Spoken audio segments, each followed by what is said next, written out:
জয় মা তারা। 2026 সালে জ্যৈষ্ঠ মাসের ফলহারিণী অমাবস্যা ও শ্রী ফলহারিণী কালী পুজো কত তারিখে পড়েছে, অমাবস্যা কখন লাগবে ও ছাড়বে, এই বিশেষ দিনে মাকে কিভাবে এবং কোন ফল নিবেদন করলে দীর্ঘদিনের মনস্কামনা দ্রুত পূর্ণ হবে, বিস্তারিত দেখবেন আজকের এ পর্বে। আশা রাখি সকলে ঈশ্বরের আশীর্বাদে ভালো আছেন। সিংহরায় ডোরবেলের আজকের পর্বে সকলকে স্বাগত জানিয়ে আমরা সরাসরি মূল আলোচনায় প্রবেশ করছি। দর্শক বন্ধুরা, জ্যৈষ্ঠ মাসের অমাবস্যায় হয় ফলহারিণী কালী পুজো, তাই জ্যৈষ্ঠ মাসের অমাবস্যাকেই ফলহারিণী অমাবস্যাও বলা হয়। ফলহারিণী অমাবস্যার মাহাত্ম্য কি? জ্যৈষ্ঠ মাসের অমাবস্যায় হয় শ্রী ফলহারিণী কালী পুজো। এই দিনে বিভিন্ন অশান্তি, মহামারী, বাধা বিঘ্ন থেকে মুক্তি লাভ করতে ফলহারিণী অমাবস্যার দিন মা কালীকে অর্পণ করতে হয় যে কোনো ফল। শাস্ত্রজ্ঞদের মতে মাকে তুষ্ট করতে গ্রীষ্মকালীন মরশুমি ফল নিবেদন করা সবচেয়ে শ্রেয়। সাধক তার ইষ্টদেবীকে বিভিন্ন ফল এই দিন ভোগ নিবেদন করেন। এ ফল কেবল গাছের ফলই নয়, এই দিন মায়ের চরণে সাধকেরা তাদের কর্মফল অর্পণ করে থাকেন মোক্ষ ফল প্রাপ্তির জন্য। শুধু তাই নয় দর্শক বন্ধুরা, শ্রী রামকৃষ্ণদেব ফলহারিণী কালী পুজোর দিনই স্ত্রী সারদা দেবীকে পুজো করেছিলেন জগৎ কল্যাণের জন্য। এই দিন শ্রীমা সারদাকে তিনি ষোড়শী রূপে পুজো করেছিলেন বলে আজও রামকৃষ্ণ মঠ ও আশ্রমে এই পুজো ষোড়শী পুজো নামে পরিচিত। এবার আমরা 2026 সালে জ্যৈষ্ঠ অমাবস্যা বা ফলহারিণী কালী পুজোর নির্ঘণ্ট দেখে নেব। 2026 সালে শ্রী ফলহারিণী কালী পূজা বা ফলহারিণী অমাবস্যা ইংরাজি 16ই মে, বাংলার 1 জ্যৈষ্ঠ 1433 বঙ্গাব্দ শনিবার পালিত হবে। অমাবস্যা তিথি শুরু হবে 15ই মে শুক্রবার ভোর রাত 4:59 থেকে। অমাবস্যা তিথি শেষ হচ্ছে 16ই মে শনিবার রাত 11:10 পর্যন্ত।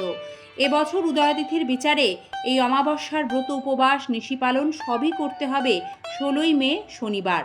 এবার আপনাদের জানাবো ফলহারিণী কালী পুজোয় দেবীকে তুষ্ট করার উপায়, কিভাবে ফল নিবেদন করবেন এবং নিবেদিত ফল ঠিক কী নিয়মে রাখবেন, কবে থেকে গ্রহণ করতে পারবেন। তার আগে জানিয়ে দিই, অনেকেই অমাবস্যা তিথিতে গঙ্গা স্নান করেন। সেক্ষেত্রে শাস্ত্রমতে যেদিন অমাবস্যা পড়ে সেই দিন ব্রহ্ম মুহূর্তে ভোরবেলায় গঙ্গা স্নান করা সবচেয়ে শুভ সময়। তাই এই দিন আপনারা ভোরবেলায় বা ব্রহ্ম মুহূর্তে গঙ্গা স্নান করতে চাইলে সম্পন্ন করে নেবেন। এই তিথিতে মরশুমি ফল নিবেদন করে মা কালীর পুজো করা হয়ে থাকে। কিভাবে ফল নিবেদন করবেন? ফলহারিণী অমাবস্যার দিন মা কালীর চরণে বিজোড় সংখ্যায় ফল নিবেদন করতে হয়, যেমন 1, 3, 5, 7 এইভাবে। ফলহারিণী অমাবস্যায় যে ফল নিবেদন করা সবচেয়ে শুভ বলে মনে করা হয় তা হলো আম, জাম ও লিচু। এই তিনটি গ্রীষ্মকালীন মরশুমি ফল। আর শাস্ত্রজ্ঞরা বলেন ফলহারিণী অমাবস্যা জ্যৈষ্ঠ মাসের অমাবস্যায় হয়। সে কারণে জ্যৈষ্ঠ মাসে বা গ্রীষ্মকালে যে ফলগুলি সবচেয়ে বেশি পাওয়া যায় সেই ফলগুলির যে কোনো একটি দেবীর চরণে অর্পণ করলে মা কালী তুষ্ট হন। তবে আপনি চাইলে দেবীকে যে কোনো ফলই ভক্তিভরে নিবেদন করতেই পারেন। তবে দীর্ঘদিনের কোনো মনস্কামনা জানিয়ে যখন ফল নিবেদন করবেন, আগামী 1 বছর কিন্তু সেই ফল আর খাওয়া যাবে না। সেই বুঝে আপনারা কোন ফল দেবেন, কটি ফল দেবেন নিজেরা নির্ধারণ করবেন। আম, জাম বা লিচুর মধ্যে কোনো ফলই যদি নিবেদন করতে না পারেন, আপেল, পেয়ারা, তরমুজ এই ফলগুলিও দিতে পারেন। এবার যে প্রশ্নটি সকলের মনেই জানার ইচ্ছে থাকে সেটি হলো, এই উৎসর্গ করা ফল কি করতে হয়? উৎসর্গ করা ফল বাড়িতে এনে আপনার ঠাকুরের আসনে যত্ন করে রেখে দিন। ফল তো ধীরে ধীরে পচতে শুরু করে, যখন দেখবেন ফলটিতে পচন ধরতে শুরু করেছে তখন সেটি জলে ভাসিয়ে দিতে হবে।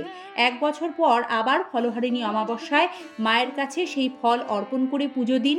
পুজোর পর ফলটি নিয়ে গঙ্গায় ভাসিয়ে দিন। এরপর থেকে আপনি আবার সেই ফল স্বাভাবিকভাবে খেতে পারবেন। এটা হলো কোনো মনস্কামনা জানিয়ে আপনি যদি মাকে ফল অর্পণ করেন, এই নিয়ম কিন্তু মানতেই হবে। আর ফলহারিণী কালী পুজোয় কোনো মনস্কামনা ছাড়া আপনি এমনি যদি মাকে ফল নিবেদন করে পুজো দিতে চান, সেক্ষেত্রে মৌসুমি ফল দিয়ে পুজো দেবেন। এই নিয়ম না পালন করলেও চলবে। ফলহারিণী অমাবস্যায় মৌনব্রত পালন করা শুভ। পাশাপাশি এই দিন দরিদ্রদের সাধ্যমতো দান করুন। অমাবস্যার সন্ধ্যায় অশ্বত্থ গাছের গোড়ায় গঙ্গা জলে কাঁচা দুধের মধ্যে একটু কালো তিল মিশিয়ে ঢালুন, এতে গ্রহদোষ খণ্ডন হবে। অমাবস্যার দিন কাক, পাখি, কুকুর, গরু, মাছ এদের জল ও খাবার দিন, এতে ভালো ফল লাভ করবেন।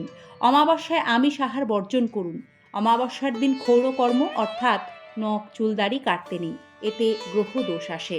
মা কালী জীবের কর্মফল অনুসারে ফল প্রদান করছেন। তিনিই নিজের মধ্যে সমস্ত কর্মফলকে ধারণ করেন। এই মাতৃরূপা মহাশক্তি প্রসন্না হলে জীবের দুঃখ দুর্দশা থেকে মুক্তি মেলে নিশ্চিত রূপে। তাই ফলহারিণী অমাবস্যায় এই সকল নিয়ম পালন করলে নিশ্চিত রূপে আদ্যা শক্তি মহামায়ার কৃপা আপনাদের উপর বর্ষিত হবে। সকলকে ধন্যবাদ।